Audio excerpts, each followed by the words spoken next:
Hello everyone. Today is gonna be another topic of fashion, arts, culture, that kind of area, that kind of realm. Since I'm kind of in that sector, I'm kind of in that world. Um, I wanted to talk about how maybe this conversation actually is talked about a lot in YouTube, I'd say, because influencers are in the YouTuber realm.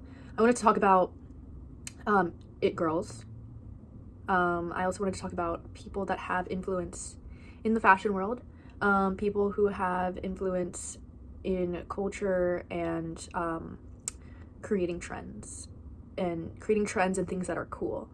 Um, and so I feel like there's a lot of people like that spark trends.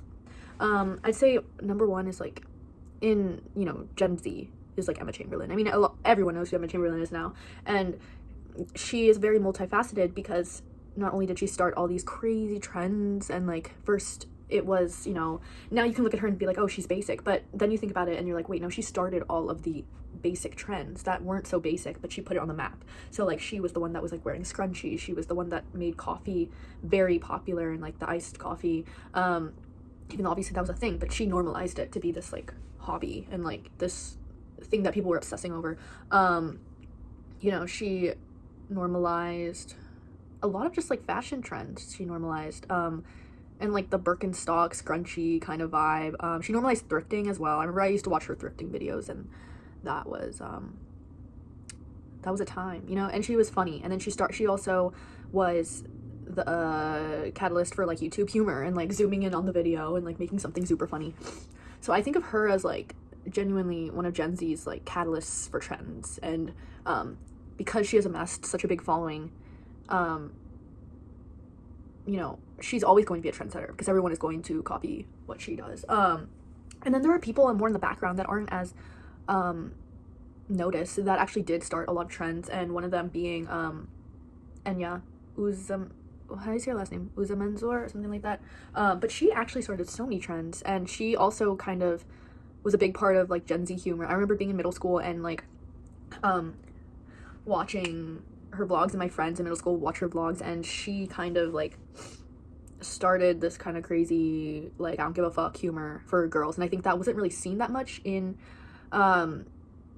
media. And similarly with Emma Chamberlain too, like both of their humors are just kind of more like disgusting and like I don't give a fuck, and I feel like that wasn't really seen that much, too much in women in media, especially YouTube. So they kind of like made it kind of more okay for women to be comedic online, and then obviously now everyone is funny. I think it kind of normalized just like normal girls being funny online and being goofy,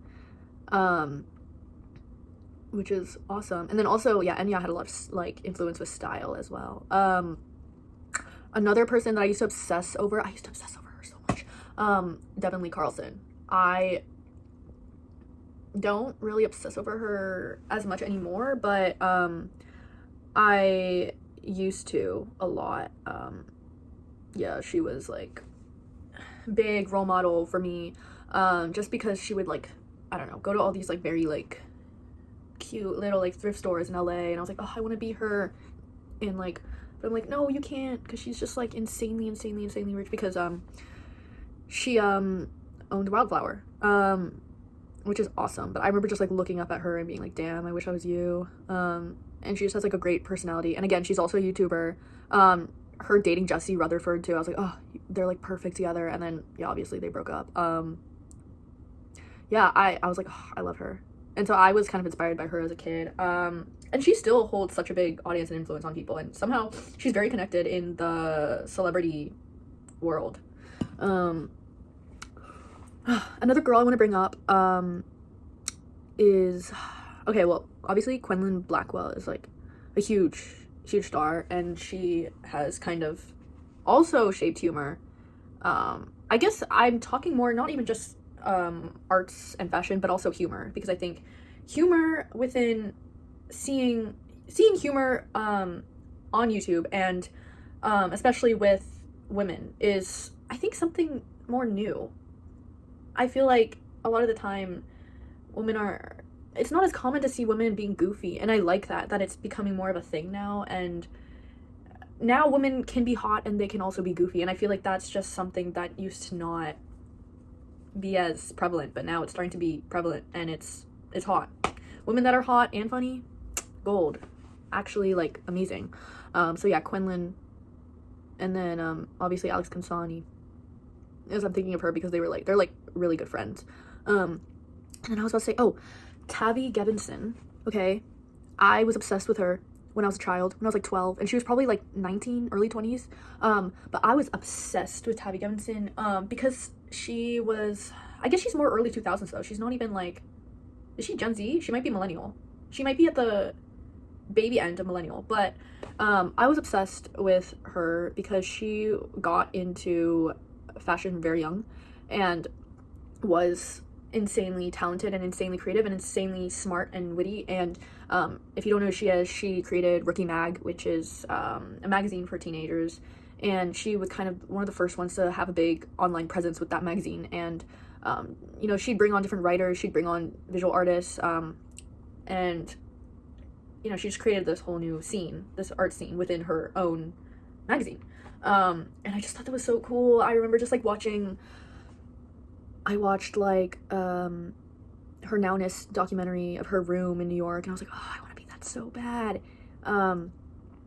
And yeah, and it's so interesting because also now my sister works in fashion kind of, and I'm an artist, I'm a visual artist, but it's just interesting because now I feel like I am more in that scene of creatives, and it feels kind of surreal, but it's becoming a bigger part of my life. So I'm feeling like I'm looking back at all the inspiration I've had, like even when I was a kid, and I would watch ID and I would watch Nowness, and I would, you know, look at all these different YouTube channels, and I would watch Vice, you know, and just kind of see what people were doing, what artists were doing. And oh, I mean, I referenced her in my other video, but Florence and the Machine as well. I like love her, and she did also a video with Nowness, I think.